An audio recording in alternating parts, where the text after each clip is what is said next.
I love sports, and the great thing about sports, it's highly visual. Like you can see it when it happens, it's cinematic. And then, yeah, like I always call it like, the anatomy of greatness. Like what are the elements? Like what comes together? And of course, the mechanics of greatness was really fascinating to me. Is like, it's the moment for sure, but it's the backstory and it's like the context in which greatness happens. So I think it was 2013-ish, 14, I started working with Kobe Bryant. I would get texts from him at like 3, 4 in the morning. So he had an intensity to him, but also a clarity, I think, that was just unique and different. It was so intense, it drove me and my team towards greatness. He wouldn't compromise. There was nothing he would, if it wasn't like perfect in his eyes, it wasn't good enough. What is the defect that all these great people have? So Kobe is the best example of this. Is like, he's not an easy guy to get along with. And like, there's a combativeness that really drove him. Kobe won 3 championships when literally it turns out he and Shaq were like having fistfights in practice. Meanwhile, like you hear the stories about Kobe, every time a new player they'd start a new season and there's a new guy on the team, he would go at them in practice and he would try to destroy them, right? And that was just his nature. That was his style, and it was tiring, but it was also like how he pushed you, was how he pushed himself. It was just better and better. Like I said, no compromise out of that guy. It's their ability to deal with that and fail and turn it around. So legendary stories, Kobe Bryant shooting 4 air balls in a playoff game. What does he do that night? He flies back and he goes to the Palisades High School gym and he shoots all night long. I also know like some of the other athletes, they don't want to be robotic. It's like you don't want to like be pre-programmed. Like you don't want things to feel choreographed, because then you get sort of stuck in that moment. So there's a fine line between preparation, but also then just letting go. And it's a balance, but you're talking about people who have kind of, these athletes remember the one that got away. It's the scar that never heals. Yes, is it failure? For sure, but it's your ability to rebound from failure and come back. And so I think like, is there vulnerability? Is there failure? For sure. It's that ability to like, use it and channel it into success that is unique. I think sports are unique because a lot of them are team sports, right? So no matter what kind of trauma or isolation you have in your past, part of being successful, at least in a team, is like connecting with other people. And that's in its own way restorative and healing. I think that's also a product of the times in some ways.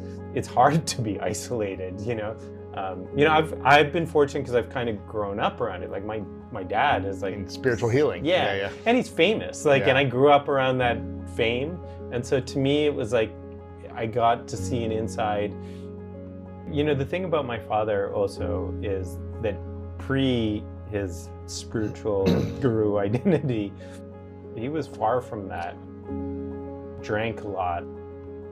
Smoked a lot of weed, stuff like that. Like he had a very addictive personality and like had a lifestyle that was sort of like the opposite of what he's now known for. But his professional transformation, going from being a Western trained physician to like a healer or Eastern sort of spiritual teacher, etc., it was underlined by like a personal transformation. Like he kind of had a deep dissatisfaction in his life, and I lived through that. I watched it. I remember when I was probably 8 or 9 years old and my dad was still like, he would work all weekend, or he would work to the bone. He would come back, have 2 whiskeys or whatever, then pass out.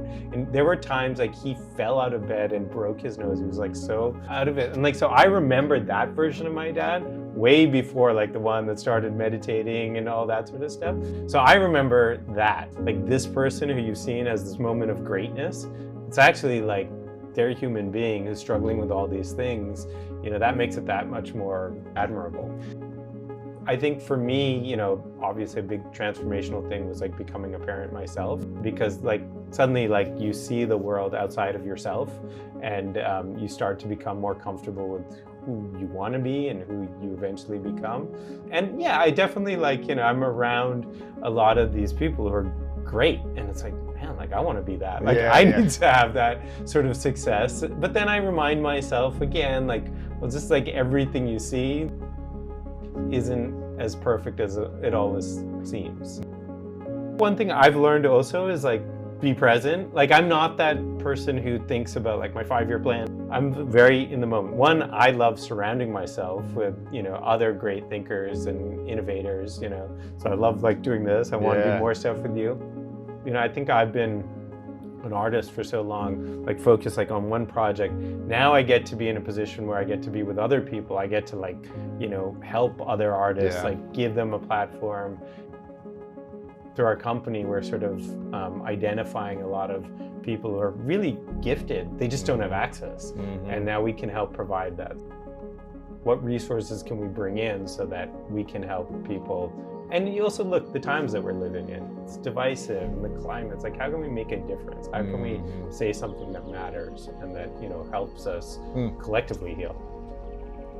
So imagine this is your final day on this earth. What would you say are your 3 truths you would share with everyone? One, don't take yourself too seriously.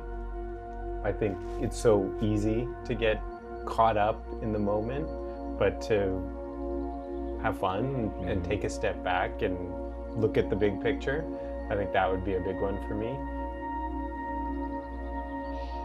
To spend your time wisely. I feel like now looking back, I'm like, oh man, I wasted a lot of time doing a lot of things that just seemed important at the time but weren't of consequence. And then I think probably most importantly, especially as a father, that's something I talk about with my son a lot, is like, be of service. Like, what are you gonna leave behind?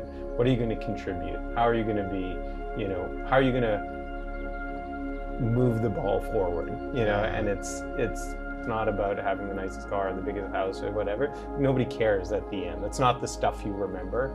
It's about like, how was I of service to the world? And again, I think living in a time, this is even more appropriate than ever. Like, how can I make a difference? Did my life matter? And I think that will probably be in how I contributed, not like what material things did I accumulate. My life has always been a series of relationships. Like, every project I've ever worked on that's been successful has been the product of like a genuine relationship, that's built over time, like not having an agenda, and so I think just it's about communicating, engaging, and finding ways to collaborate. So what's your definition of greatness? Being present. And I think, look, greatness in sports is about incredible performances, but it's about being present in the moment. I'm one of those people who's constantly on social media and check my phone, and I remind myself all the time, especially like when I'm, with my son, or now I just got a new puppy, like, and one of my favorite things is in the morning, I wake up around 5:30, and I take the puppy out, and I leave everything behind. I'm just like with him, and that playfulness and that just like, being present. I think greatness is sometimes 45, 15, and 9. Sometimes it's just about being in the moment.